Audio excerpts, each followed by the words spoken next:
Hello and welcome back to my channel. During Mind, Body, and Soul, where we learn to take care of ourselves. Mind, body, and soul. And as you already know from the title of this video, today I did it, tribe. I quit my job. That job that I've been complaining about for the last 2 years. That job that I've been complaining about in the last 20 videos. I quit it. I'm free. Let's get into it. Okay, so for starters, because this is also me like documenting my life and documenting like where I'm at and how I'm feeling, I just want to take a moment to say that I don't think it's like set in for me yet as far as feeling the relief is concerned. And y'all, I'm sorry, my nails, when I get stressed out, I pick my nails, my paint off my nails. So that's why I'm looking crazy right now. But my nails won't look like this anymore because I ain't working there. Okay, so I just want to start all this by saying that it has been critically important for me in the past 3 years, after having like some more self-realization and like really knowing and understanding what it is that I want out of my life. It has become extremely important for me to be in spaces and places where I feel appreciated, but also where I feel like I can freely be myself, right? Like, I would never encourage anyone to be in a situation or in an environment where they can't be who they are.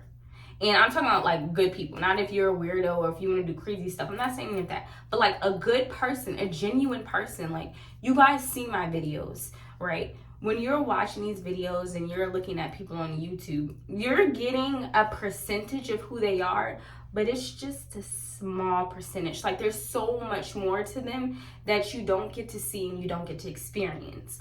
But what I can say is, from what you see, that's me. Like, there's some people who are pretending and finessing and acting like they are someone other than they are on the internet. That's not me. I'm not doing that because I don't want to. I don't care to. I don't have to put on another personality or another persona to get people to like me.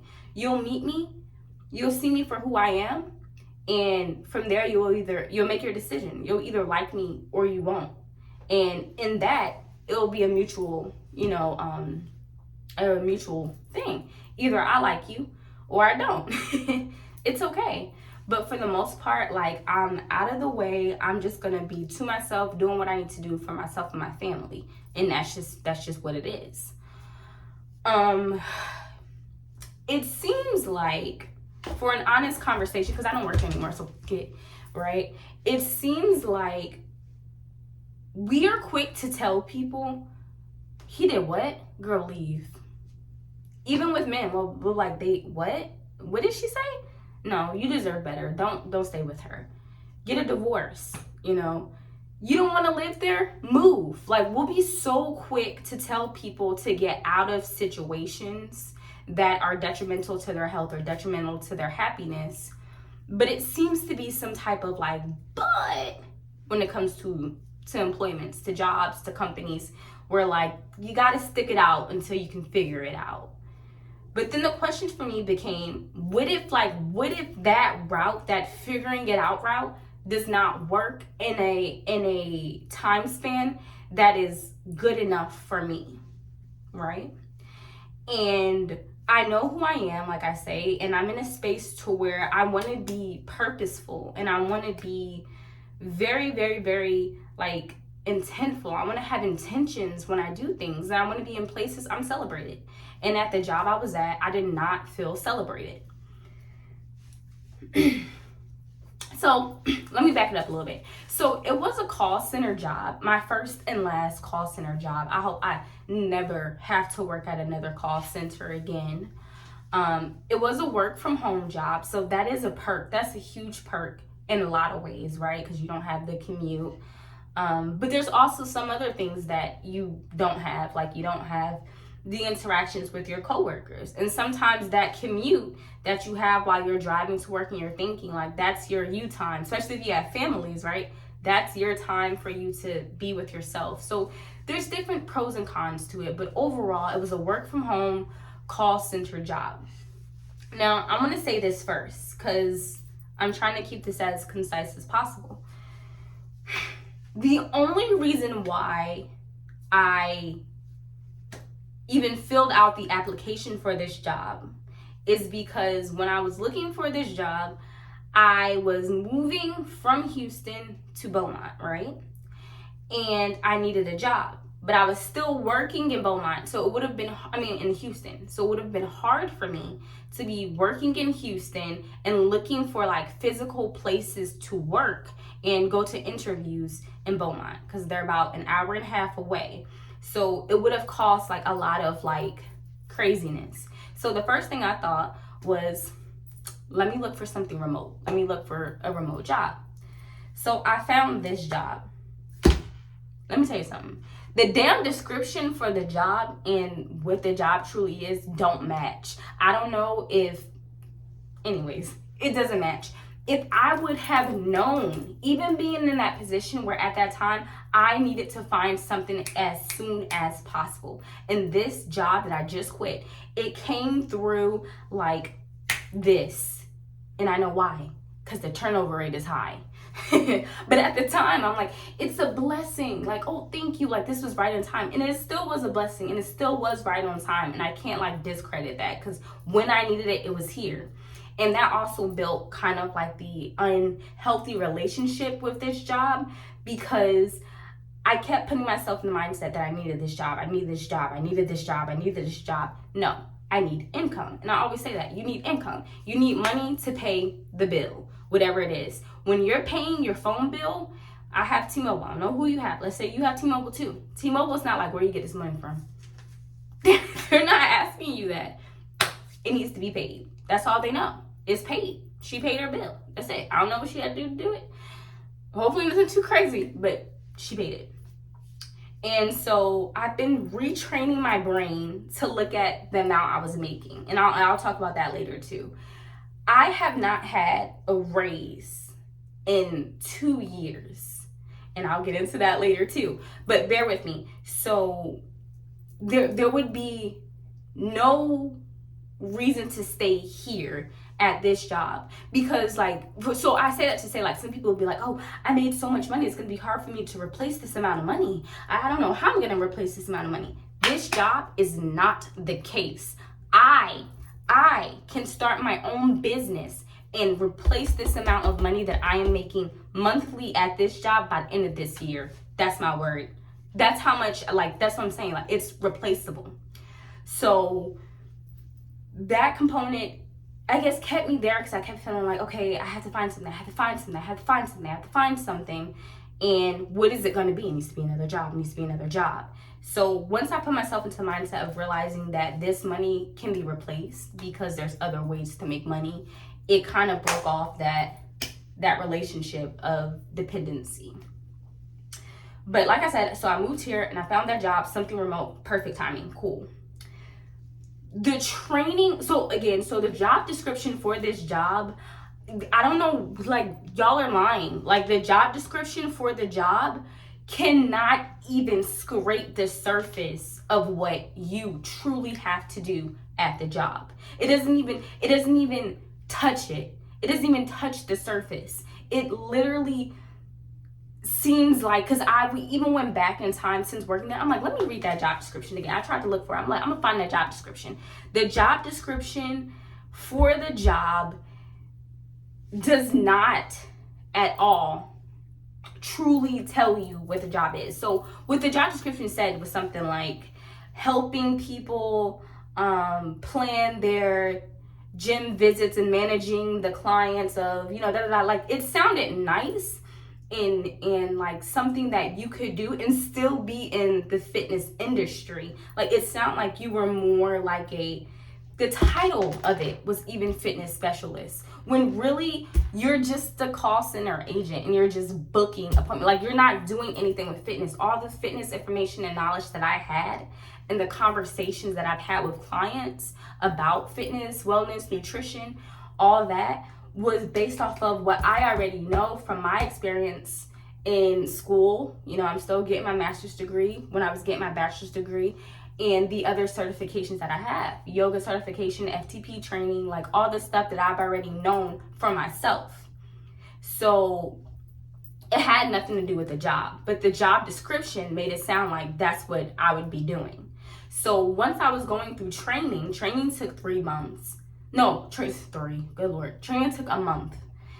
And in that training is when you're like, damn, that's exactly what I was like. And when I went through training, for the first part of training, well, for all of training, I was pregnant. No, yes. So for all of training, I was pregnant. But for the first part of training, I didn't know I was pregnant. So I was like super, super like nauseated and just like on an emotional like roller coaster, all that stuff. Because I didn't know I was pregnant yet, but I was pregnant. And it was like, I don't like this. I don't like this. Like, I literally remember thinking, I don't remember this being in the job description. Like, I don't remember it being in the job description at all. And so once I realized that, the first day we left training and we were on calls, I started that day, I started putting in applications again, because I was like, oh no, I don't like this. Like, I'm not feeling this at all. And then it became like a combination of both, because what I started to see then was that, first off, this wasn't in the job description. Second of all, I don't like it. Like, I straight up don't like it. It was okay for me while I was pregnant because I needed something to where I can sit down and, it made it less stressful of a pregnancy in terms of physically. But the mental stress that I had during my pregnancy was horrible for that job, because the training does not equip you for everything that can happen.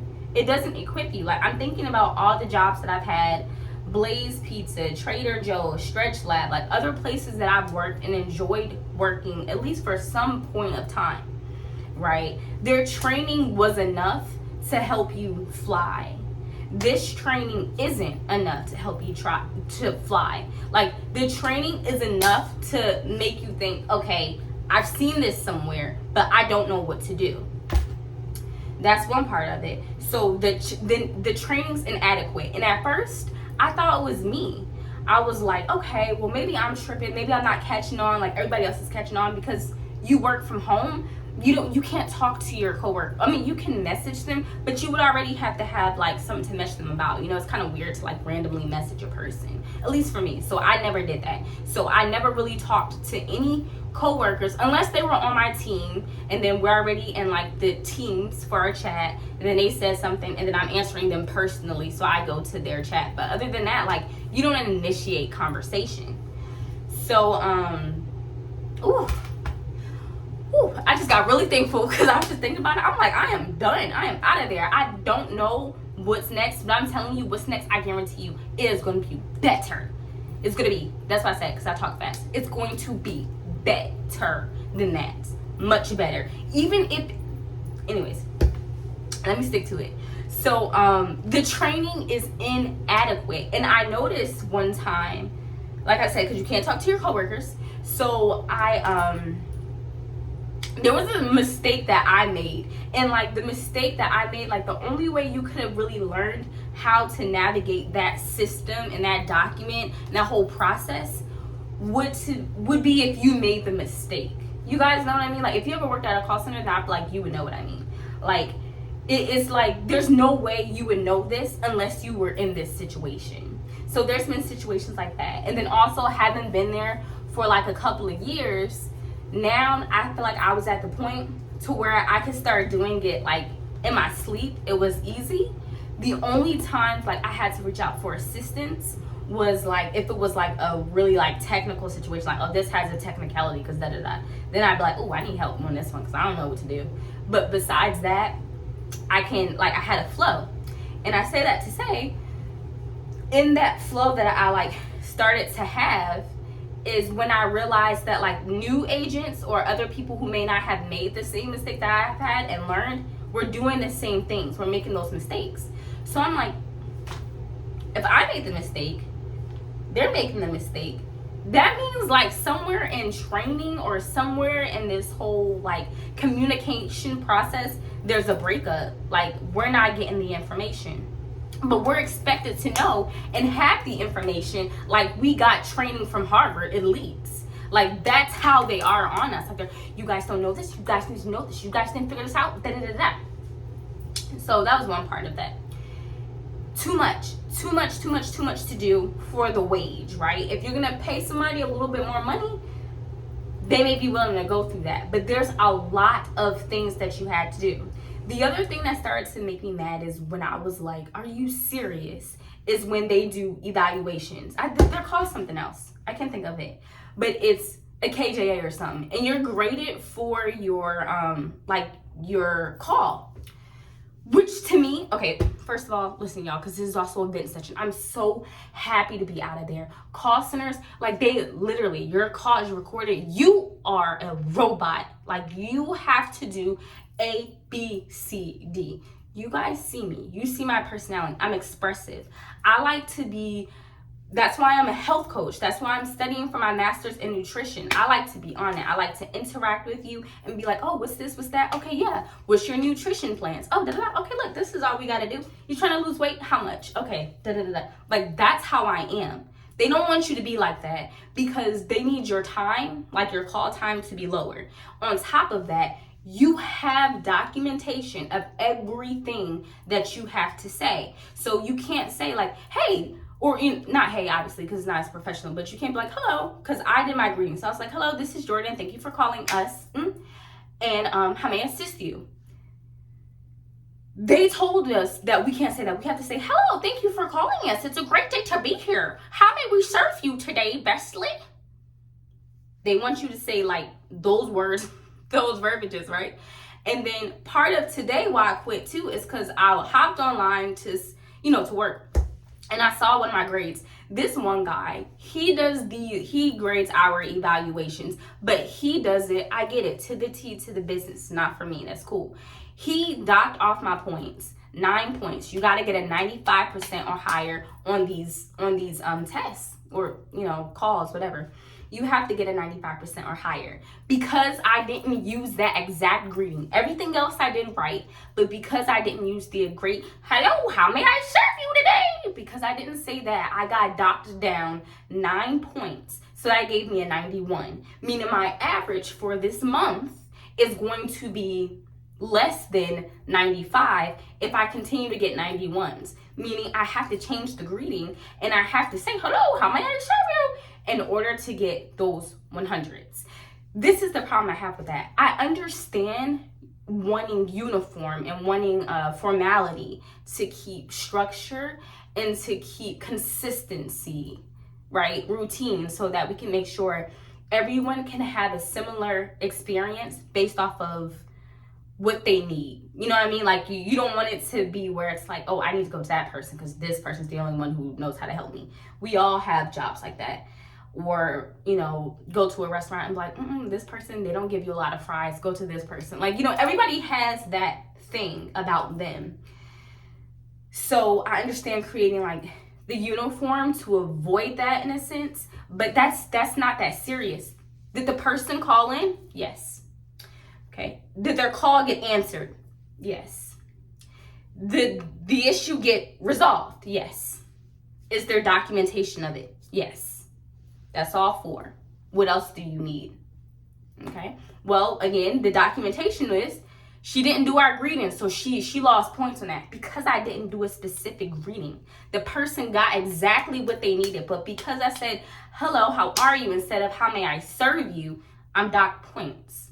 That's stupid. That's giving somebody structure, like little nitpicky things. Another nitpicky thing that I was like, this same person that was doing these gradings. He would dock off my points because I would write why the person called on the first line and not the second line. No, because I wrote it on the second line, not the first line. So you're supposed to be like, Josh called to, figure out how to process blah, blah, blah, right? and they wanted that on the first line. But for the longest, no one else had ever told me, because they changed the people who like grade your calls. No one else had told me. No one else had said anything about me having to put it on the first line. It has to be on the first line. It cannot be on the second line, right? Okay, cool. No one told me. Once I got him, that's when he was like, I think I got like a 64 because I didn't do the greeting, because I didn't put it on the first line, and like, it was just so much. So when that happened, I got a low call on that grade. I got a low grade on that call. So once that happened, I had to speak to a supervisor. The supervisor that called me at the time, again, this is another problem with the company. Sorry, y'all, I'm venting, but y'all getting this whole story. So with the supervisor that I had at that time, she ended up not being my supervisor anymore because she had and I had to let her know, because see, these companies, they don't want you to stand up for yourself. I understand. Like, I've worked other places I've worked for. I've been employee of the month. I've been their favorite, trainer. Like, they're like, hey, is Jordan, I'm looking for a trainer. Jordan here? No? Okay, cool. Or y'all let me know when Jordan is so I can schedule. Like, I've been that person. So you can't tell me that I don't have ethic. You can't tell me that I don't have a good work ethic. And you can't tell me that I'm afraid to work, because I'm not. I do it, but I don't have to be like a controlled. Like, the fact that me putting the same information, the same documentation on line 2 instead of line 1 can result in me getting a bad grade, which eventually leads to your scores for your reviews for a raise. What? Like, come on. Like, y'all making it hard for someone who's a genuine person. Like, here's another thing, y'all, right? Y'all call centers. Y'all call centers all the time when y'all have to, fix your internet or pay your electric bill. How many people y'all talk to that's like, hello? Yes, no, okay, bye. And they don't seem like they want to do their job. Every person I talk to, unless they had an attitude first or they said something rude first, got, hey, how y'all doing? Da-da-da-da. Okay, cool, blah, blah, blah, blah. And I understand not everybody like speaks in that cadence. Not everybody's energy is always up like that. But a lot of times, I can tell you, it's been a lot more times when I talk to people and my energy has brought in their energy up during the call or by the time we hung up. Because that's just how I talk. I talk like, hey, how you doing? Da, da, da. Hey, blah, blah, blah. That's just, it's how I am. I'm upbeat. This call center, this job had pushed me down. Like, this call center is like, no, you cannot be upbeat. And let me tell you something, because when I'm calling coworkers to do a transfer call, hello, thank you for calling, da da da, how may I help you? Like, it doesn't even sound like a human interaction. Like, I could have talked to the AI if I wanted to. You feel me? Like, I'm talking to a person. Like, give me that human interaction. Ooh. So yeah, so once I seen that evaluation today, I was like, come on, because now you just nitpicking. You nitpicking. Because that's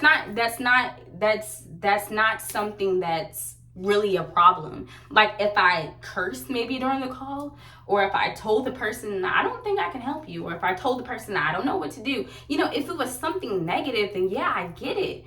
But for something that small, like, you're looking for a problem. Y'all looking for a problem. So to add to that, so the supervisor that I had in that time, the people in this job, they power trip because they truly believe in like hierarchies, right? So they believe we're the call center agents, so we're at the bottom, then our supervisors. I don't call people supervisor. You may manage the work that I'm supposed to do, but you don't because you're not above me. No one's above me, but they think they are. See, this is when I was transferred. Before I was transferred over to a new supervisor, one of the previous managers that I talked to, she after that call evaluation where I got the bad grade, she's like, well, why? Well, what happened? Well, why? And I was like a month away from having my son. So I was pregnant. I was emotional. I was tired of the job. I was stressed out and worried about like labor. Like, it was just so much going on for me. And she's asking me about an 86% on the call that I got an 86% on because I didn't put it on the second line because I didn't put it on the first line instead of the second line. Like, y'all bother me about bullshit, and I'm pregnant. And so what happened with that is I just told her, she said something like, you have to answer me or something. I need a supervisor or something like that. I don't remember. It was like a year ago. But she said something along like that. She said, you do understand that I need a supervisor. And I was like, okay, and what are you saying? What are you saying? Like, what are you saying? Are you saying that I have to answer because you feel you are a superior when I don't have an answer to give you? Why didn't I put it on the first line instead of the second line? Why? So I told her, I said, hold on, I'm gonna call you back.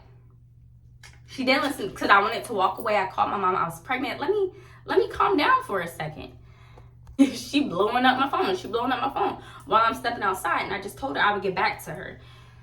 Long story short, they end up switching around the supervisor so that I didn't have her anymore. But like when I had to explain it to the supervisor that's over her, the one I called today when I quit, like I told him like she had like a complex. It was more to it than that. I'm telling it like a year later. It was more to it than that. But all in all, what it was is that she wanted an answer that I couldn't have. Oh, that's what happened too. Okay, guys. So she was asking me about a score, and then that's what they do at this call center. They harass you. So she emailed me. When she emailed me, I was on a call. So I'm like, I'm gonna get to it. Just hold on, like, let me finish up this call. Cool. Then she sent me a message, and I'm like, bro, chill. I already seen your email. Hang out. And so then I didn't respond to the email yet. So then she sent me another message. So now you sent me an email and 2 messages, and now she's calling me. So that's the 4th time. I'm trying to work. Like, I'm trying to, what? What you want? I'm trying to do something. And that's how it was. Like, they would be so interactive for you to do stuff. If you were taking calls like we are, you wouldn't be able to call me because we're busy. But yeah, so then that happened, and then that's when I was like, ooh, their management, trips hard. Then I got pushed up, so the first supervisor that I had, she got promoted, and that's how I got the second one.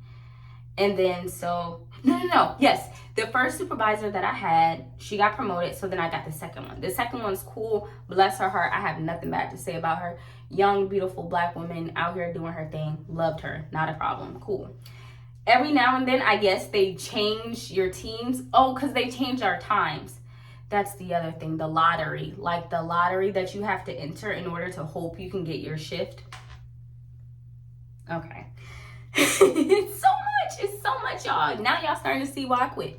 Because you have to enter the lottery, my time changed. So I went from working like early mornings to like starting in the afternoon. And so my manager changed. And then it was supposed to be her, but then we had that, so they threw me back to the old manager.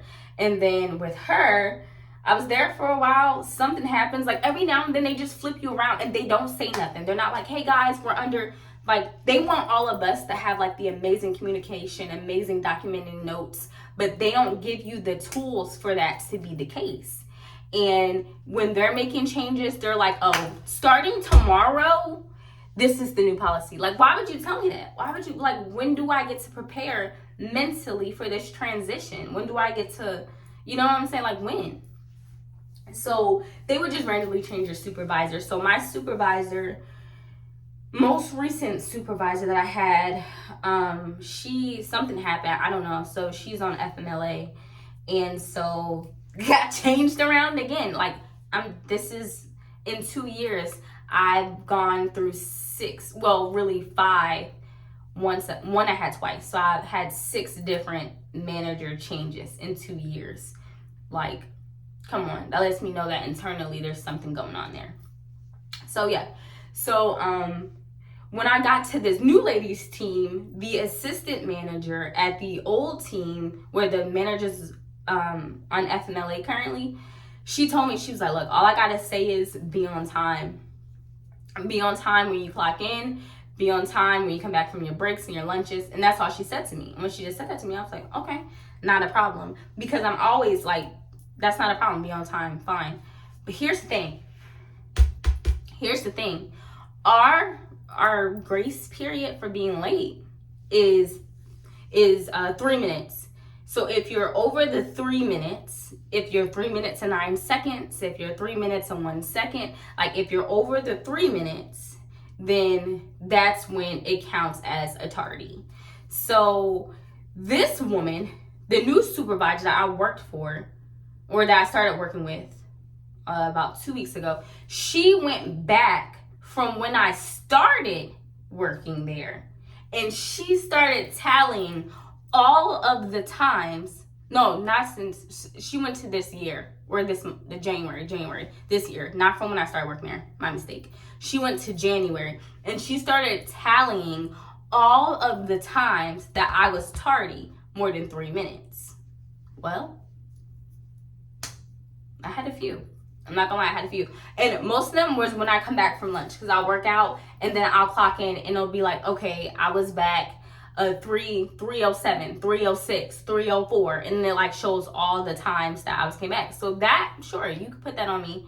But she went through and she's like, so what happened here? What happened there? What happened here? So the assistant manager from the previous team, I still like keep in contact with her. She was just like, make sure you're on time. And basically, like, this woman documents everything. You can't be more than 3 minutes late. So each time that you're 3 minutes late, it's a point. So she went back from before I was even on her team, and she calculated all my points, all my occurrences. And so I ended up getting a written warning for having too many tardies. And the tardies are, again, if you clock in 3 minutes or more late from lunch, break, all your stuff. So I signed the written warning because I was like, you know what, I'm leaving anyway. I don't know when, but it's sooner than I think. That's literally what I was thinking on Monday when she gave it to me. So I just signed it, and I was like, all right, cool, whatever. That's my fault, right, if I'm not clocking in. This woman, though, she's on everything. She's like, hey, you said you had to go to the bathroom. Oh, at this time, is that where you were? Was it the bathroom? I can't handle that. I can't deal with that because I have a toddler, and I don't even do that to him. Like, I'm not even like over like, what's this, what's that? Like, I'm not like that. And no job or company that I've ever had to work for has done that. And this is the job that I've worked for where I've made the least amount of money without any opportunity to advance or make more. I'm wrapping up, I promise, because I'm probably going to have to do multiple parts. But yes, so you guys see, like, it just been so much since day one. And then, again, not getting a raise, making less than I've ever made anywhere that I worked, and having more. And it's just pressure. Like, it's not even me feeling like I have a large workload, because I don't. It's just the little small things in between. And if you hear the conversations that I'm having with clients, they're like, oh, she's great. Oh, thanks for helping me. Oh, I'm so happy. Oh, thanks for being so nice. Like, I'm getting nothing but compliments on the calls that I'm having with your clients every day.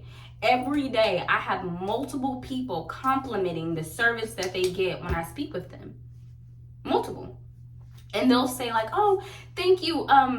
Let me speak to your manager, or pass it on to your manager so you can get a raise, or so you can get that. All they're going to do, if I patch you to my manager, is they're going to say, good job, and they're going to send out an email that says, hey, Jordan did a good job today. And they show the horrible picture that I have, and I'm like, yay, and it shows what the customer said. Once you get a certain amount of those, you don't get a raise or any points. That's just company recognition. Now, they may look at it and be like, okay, I see you, good job. But in order to receive your raise, your KJA, your score, your call score is what needs to be in place. That, attendance, all the basic things. But overall, all I'm saying is, from the other jobs that I've worked at and have excelled at and enjoyed my time, I wasn't micromanaged. And that's what it was here. It was a very, very, very, very micromanaging. And on top of that, the biggest thing that topped it off is the one that I talked about most recently. Is earlier this year, they started taking 15 minutes off of our lunches. So instead of having our 45-minute lunch, we only had 30-minute lunches. And they tell you, and it's effective next week. It's not like, hey, starting next month where you have time to prepare or something like that. No, Like, they're like, due to business needs and the call volume being really high, next week you're getting 30-minute lunches instead of 45-minute lunches. If you have any questions, ask us. Yeah, where the rest of my lunch? You know? So it's like, the first time it happened, it was like, damn, really? Ugh. I don't like that they did that. Then the second time it happened, it was like, okay. And now next week, they're doing it 3 days. Usually they just do it one day. And they're like, one day, guys, 15 minutes, sorry. But now they're starting to do it more and more often. And it's like, no.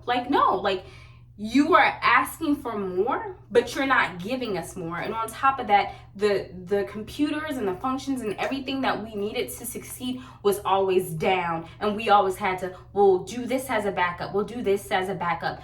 The supervisors can't even answer your damn question without being, have you checked your resources? You are my resource. Answer my question. The ones who are on the call line to help, she's a miserable lady. Horrible, miserable lady. No one wants to talk to her because she's gonna treat you like you don't understand common sense, and it's really her that be wrong. I've caught her being wrong. She's on the helpline. You call that line to get assistance, like with questions that you're like, where them? They're supposed to be there to help you. They submit to help you.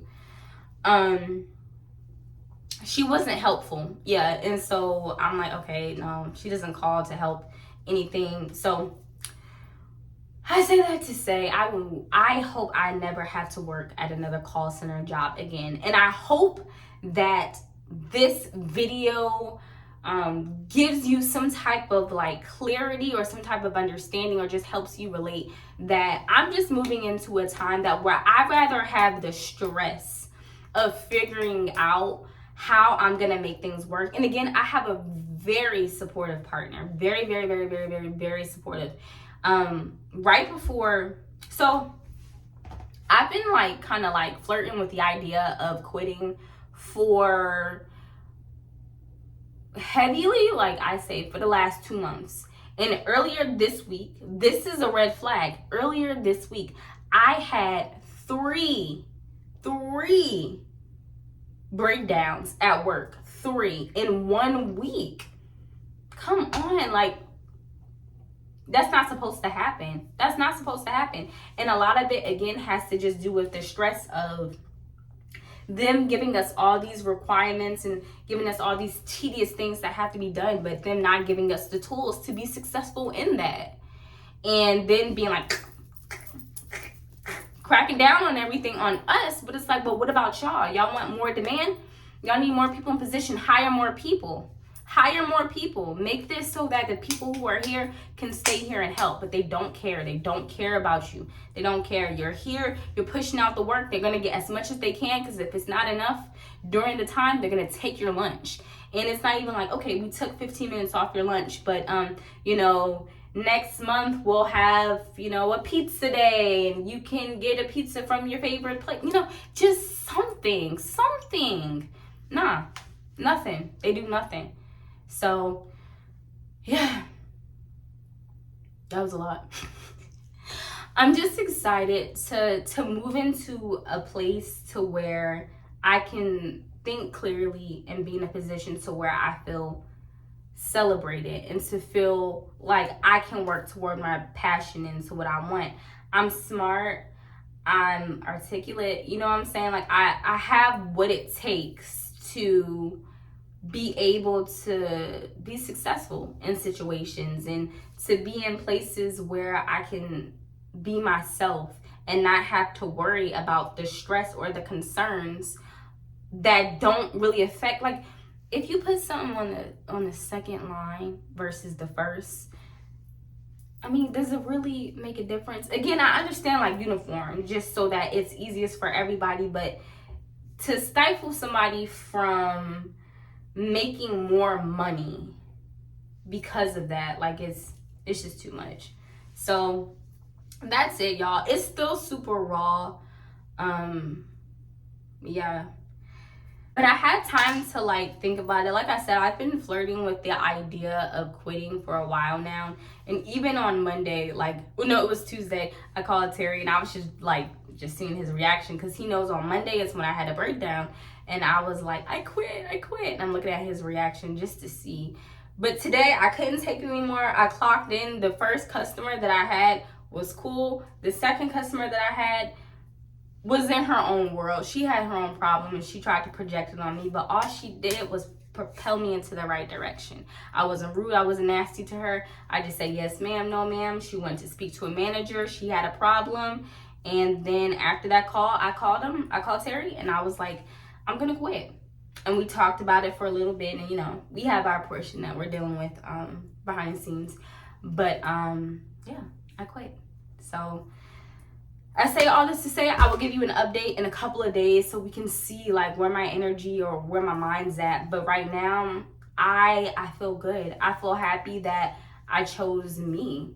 And especially like I said, like we'll be quick to tell someone, oh, leave your husband, leave that city. Don't pay your car payment. We'll tell people to do anything they gotta do to get outside of a situation that they don't want to be in, or that's uncomfortable, or that's detrimental to their health. But when it comes to jobs, we want people to be strong, hang on a little longer, keep fighting. And it's like, why? What's this all for? Like at the end of this lifeness, at the end of all of this, the same thing happens to all of us. And we don't know when that's going to happen. And I just want my journey to be nice, to be good. I feel like I put out good energy. I'm loving, I'm helpful, and I can put myself in environments to where I can be celebrated just as I hope to celebrate and enjoy everyone else. This is my story, guys. Like I said, I'll fill you up with the details, but let me just take a nap because I need to let this sink in. You guys have a great day. Don't forget, take yourself, mind, body, and soul, and I will see you in the next one. Bye.